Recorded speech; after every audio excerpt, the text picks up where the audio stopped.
जाडो बढेसँगै चाइखट्टेको माग बढेको कारणले म आज ल्याएर आएको छु तपाईँहरूको सामु हाउ टु मेक चाइखट्टे इन होम।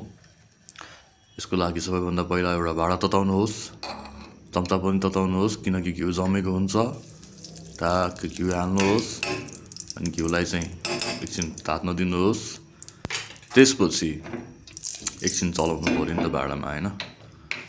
त्यसपछि ज्वानो अथवा चामल जे सजिलो हुन्छ त्यो राख्नुहोस् स्वादअनुसार। अनि त्यसमा चाहिँ टक्क हाम्रो चाहिँ कोदोको प्योर लोकल चाहिँ कति खाने हो हाल्नुहोस्।